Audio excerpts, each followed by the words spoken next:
Ang sabi nila ay nakatakas daw ang iyong anak. Ano? Huwag kang mag-alala. Ako ang hahanap sa kanya. Mukha kang bata. Kakaibang pangalan mo. Pero ang tawag sa akin ng mga kaibigan ko ay Pinuno. Nakakatawa naman. Mukha yata ang anak mo ay nasa loob na ng gusali ng subastahan. Berting, tayo na! Bilisan mo! Ako ay naniniwala sa mga buhay na kaluluwa. Kaya naman hanggang ngayon ay iniisip ko kung ano talagang gustong gawin ng mga nilalang na walang buhay. O sige. Malalaman mo. Ayos ka lang ba? Meron ba kayong kwartong malapit dito na pwede niyang higaan? Ang lahat ng kwartong nasa mataas sa palapag ay inihanda para sa mga tulad yung mga bisita. Sige, dadali ko na siya doon. Tumawag na kayong doktor. Oo. Ito ang North Elevator Hall. Pero problema, kailangan natin ambulansya. Hindi maaari. Ang utos sa atin ay huwag basta-basta magpapasok ng kahit na sinong walang permit. Kaya hindi pwede. Iatid na lamang siya ng kotse sa ospital. Sige. Anong sinabi niya? Ano ba? Nasisiraan ka na ba ng ulo? Paano kung masyado ng lubha ang kanyang kondisyon at hindi na niya makayang gumalaw? Ano? Nagmula ang bata babae sa pamilya ng mga Nostrad. Kaya niyo bang ako'y ng responsibilidad? Itanong mo nga yun sa nakakataas sa iyo. Narinig ko iyon. Kahit ang 10 pinuno ay hinahangaan din ang batang yan. Wala akong magagawa. Tumawag na kayo. Sandali lang. Pwede mo bang ulitin yung nangyari kanina? Huh? Oo. Tama na dyan. Masyadong mabilis ang kanyang kamay. Kahit ako'y nahirapang makita yun. Kung gusto niya talagang tapusin ang babae niya, napakadali para sa kanya.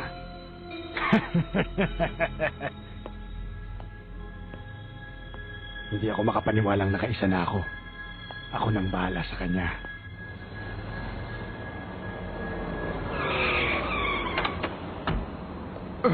Ako si Light Nostrad. Sigurado nandito ang anak ko. Hanapin niyo siya! Sa ikalimang palapag, nagpapahinga na po siya ngayon sa room 501. Sige. Paano naman kaya siya nakapasok dito sa loob? Wala naman ako alam na meron siyang kakilala na may hawak na permit dito ah. Wala bang kaibigan ng iyong anak sa ibang pamilya? Wala. Dahil wala akong ibang pinapagawa sa kanya kundi maghula lang ng manghula. May titignan lang ako. Sige, didiretso na ako sa ikalimang palapag.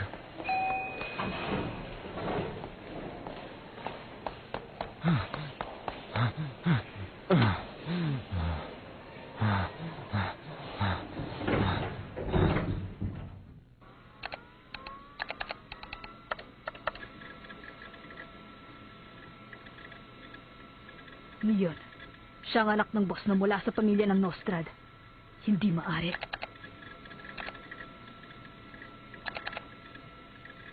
Bakit kaya ganun? Ngayon ko lang nakita dito ang larawan ni Basho at Boise. Ano? Ang larawan ng anak ko ay nasa Hunter website? Malamang ay merong taong gumamit ng Hunter site para makausap ang iyong anak at madala siya dito.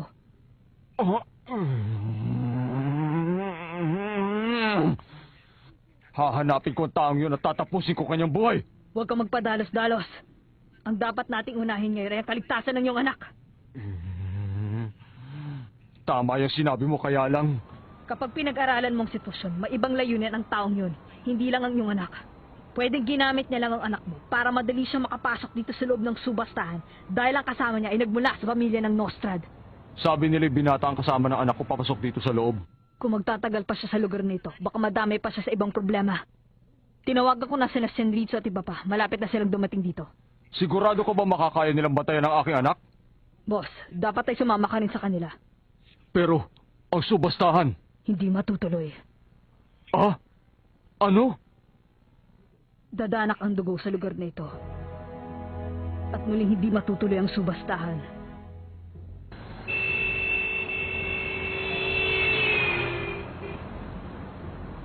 Nangangamoy. Ayan na. Ginagabayan ako ng dugo. Alam ko na magkapareho tayong dalawa. Nag-aaksaya ka lang ng lakas sa ginagawa mo. Mabuti pa lumabas ka na dyan. Tumigil ka na sa katatago. Huwag mo na akong pahirapan. Napapagod na ako sa kasusunod.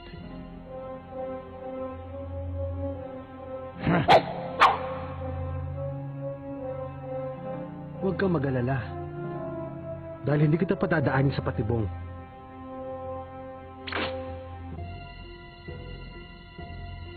Maglaban tayo ng harapan. Sige.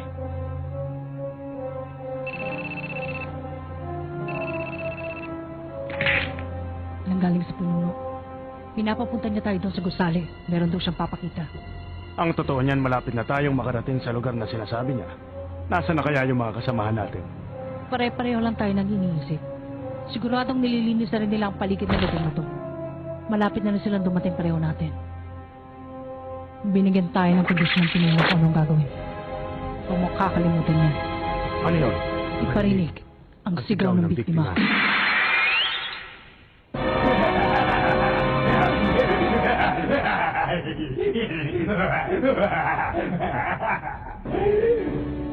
Ikaw! Sabihin mo sa akin! Sabihin mo sa akin! Sabihin mo sa akin kung bakit buhay pa ako!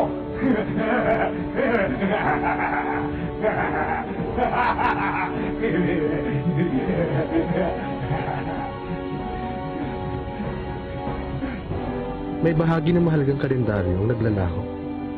At mga natitirang buwan ay magdadalamhati.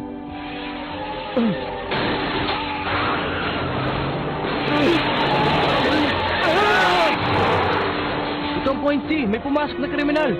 Sidan lang kanilang sasakyan. Harangin nyo! Ayos lang yun. Huwag niyo na problemahin ang coaching yun. Kami na ang bahala sa lahat ng magiging problema mula sa lugar na ito. Bumalik ka na lang sa checkpoint para sa iyong trabaho. Sige.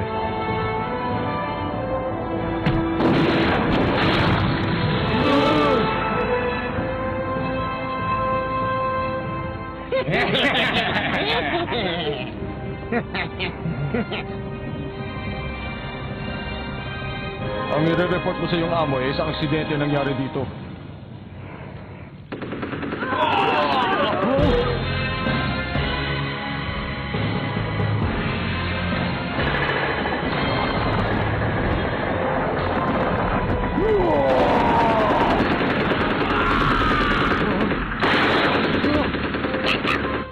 Sino ba kayo? Bawal pumasok sa lugar na to! Umalis na kayo! Pagbilang namin ng 3! Tingnan nyo! Yung malit na yan yung nasa litrato!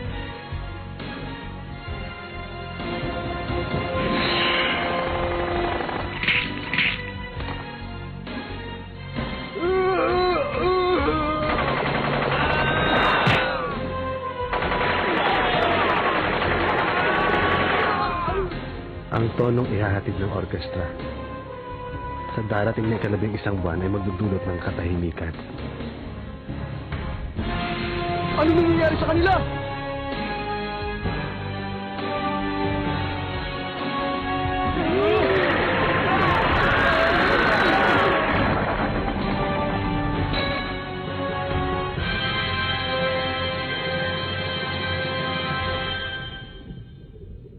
Ang mga isdang ito ay nabubuhay lamang sa isang saradong silid.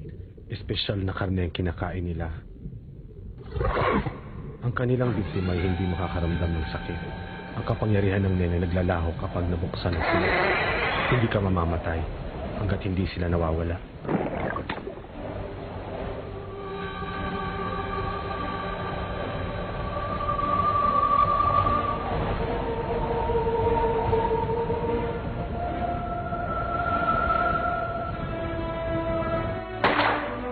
Lola,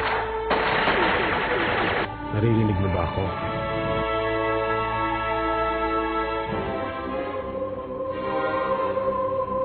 Ito ang alay namin para sa iyo, ang Requiem.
Wala talaga. Wala pa rin sumasagot. Ha? Ang ingay. Ano na kaya nangyayari sa banda ron? Sa mga pagsabog na naririnig natin, parang may nagaganap na gyera. Ah! Ang spider!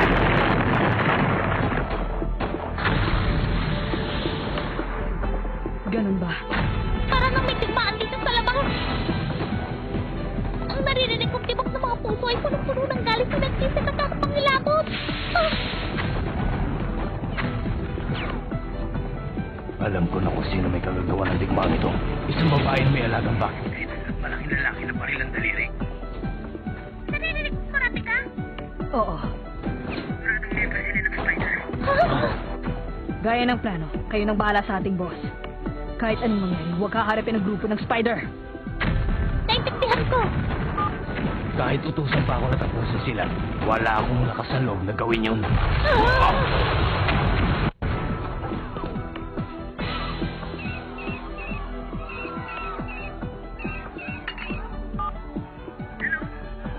Gon!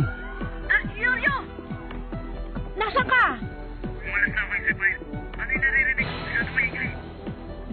Gumagalaw na yata ang grupo ng spider. Ganun ba? Siya nga pala, pinipilit pa rin naming matawagan si Kurapika. Sige, magkita na lang tayo doon sa parke.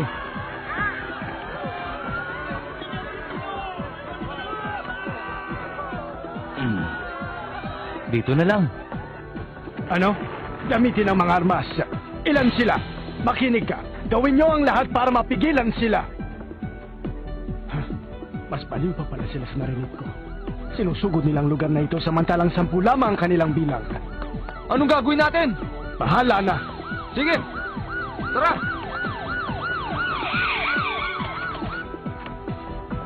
Sabihin nyo nga sa akin kung kailan pa nagsimula ang digmaan dito. Nasaan na ba yung pasyente, ha? Ha? Kapag nagkamali ka, gagamitin ko ito.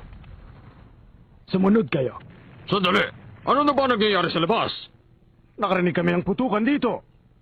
Kailan ba magsisimula ang subastahan? Paliwanag nyo, kailan? Hindi Sigurado ang lahat ng nandito ay mga boss o mga miyembro ng pamilya. Pumunta sila dito para ipakita ang kanilang pagkakaisa, kahit alam nilang delikado ang kanilang buhay sa pagsugod ng Gineryodan. Sa wakas, nagkasama din sila. Ito na yata ang unang pagkakataon na hindi makontrol ng subastador ang sitwasyon.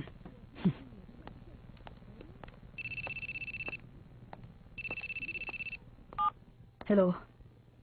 Kurapika! Sa wakas sumagot ka na! Gon! Pwede ka ba makausap ngayon? Hindi. Pasensya ka na, may ginagawa ko. Tatawagan na lang kita. Teka muna, sandali lang! Bigyan mo ako ng 1 minuto. Meron lang akong sasabihin. Kami ni Kiluway.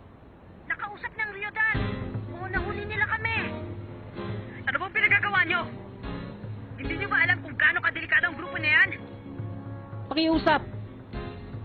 Akala ko kaya namin. Pero napag-isip-isip ko na mahusay pala talaga sila. Nakakaya namin na yun, kulang na kulang. Wala talaga kami magagawa. Kaya kailanganin talaga namin ng tulong mo, Kurapika. Gusto ko rin naming tulungan, Kurapika! Tumigil kayo. Kung magpapakamatay kayo, hindi ko kayo tutulungan. Ayaw mo bang malaman kung saan ang kanilang pinagtataguan? Meron akong pinagkukunan ng impormasyon.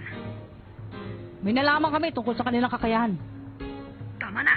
Umalis na kayo sa lugar na ito! Ang mahilig sa kadena na tumapos sa kanilang kasama ay ikaw. Di ba, Kurapika? Seryoso sila sa paghahanap sa'yo. Bahala ka na nga! Wala akong pakialam kung kinalimutan mo na ang pagkakaibigan natin! Gagawin ko lahat para makipagtulungan ka sa amin! Pakiusap, Kurapika! Ang isa sa kanilang miyembro ay umiyak sa aming harapan. At ang sabi niya, hindi niya raw mapapatawad ang gumawa nun sa kanyang kaibigan. Nung makita ko yun, Matinding lungkot ang aking naramdaman. kami rin ni Nalyoryo. Gusto namin mapigilan ang Gineryodan. Utang na loob, Kurapika! Akin na yan! Kurapika! Tatawagan ko na lang kay mamaya. Sandali, Kurapika! Bakit niya ako binaba ng telepono? Wala akong pakialam kung nakalimutan mo na ang pagkakaibigan natin! Kami rin ni Nalyoryo. tayo! Gusto naming mapigilan ng giniridan! Gon, makinig ka. Meron kang sariling layunin. Huwag mo nang idamay ang sarili mo dito. Pinatay na talaga niyang telepono. Anong gagawin natin, Gon? Siyempre, ituloy yung plano. Ayos ka lang ba? Hindi. Masyado silang malakas. Napakarami namin humarap sa kanila. Gusto niyo bang malaman kung gaano sila kalupit? Ganito!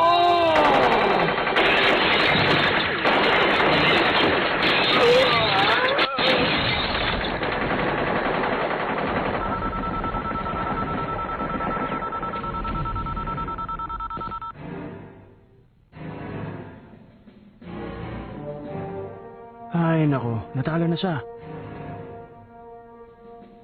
Kailangan ko na namang humanap ng bagong laruan.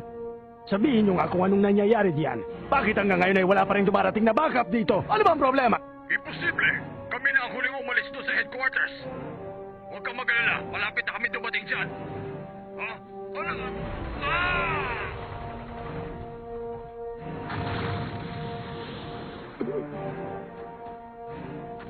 Paano nangyari yun? Halos 2,000 ang mga sundalong darating dito. Huwag mong sabihin naubos na nila. Anong klase silang halimaw? Ako ito, si Bill. Kailangan ko makausap ang 10 pinuno. Madali! Ano ba? Bigyan mo ako ng armas dito! Pero, Kanina pa ako naiinip dito sa loob. Ano ba talaga ang nangyari sa labas? alam ko ang nangyayari. May mga profesional na tagapaslang doon sa labas. Pero wala rin silang magagawa, kaya mabuti pa tayo na lang ang lumaban. Ano?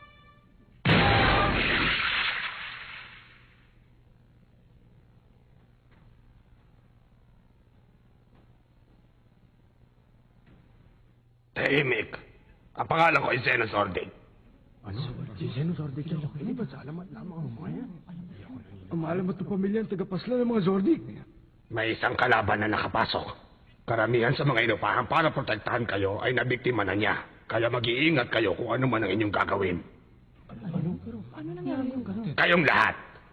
Kahit tumawak pa kayo ng armas na gusto ninyo. 7 segundo. Yun lang ang aking kinakailangan para tapusin ang mga buhay ninyo.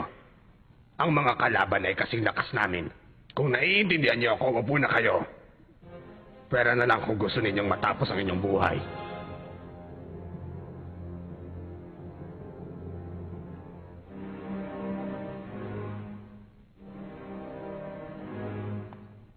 Ano sa palagay mo? Ang tama ng taong ito ay sa likod. Mahusay ang gumawa. Mahirapan tayong malaman kung sino may kagagawan dahil wala siyang bakas na iniwan. Wala na ako magagawa kundi gamitin ng N. Yun na lang ang natitirang paraan para makita natin ang taong may kagagawa ng lahat ng ito. Simulan natin ang paghahanap sa bubong pababa ng basement. Ang lawak ng gusaling ito ay umabot sa 100,000 metro. Ayos na ba sa yun? Ano bang akala mo sa akin? Kahit umabot pa ito ng 300,000 metro. Ay nako, kulang talaga ipabayad nila para sa trabahong ito.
Pa, mag-iingat ka.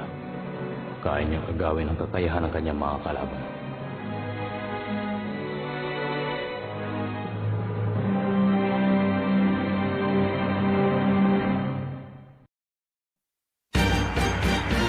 Come on, Kurapika! You have to listen to what we have to say! Next, the last episode of Hunter x Hunter. Kurapika, friends, end of the spiders. We're gonna see you again, won't we?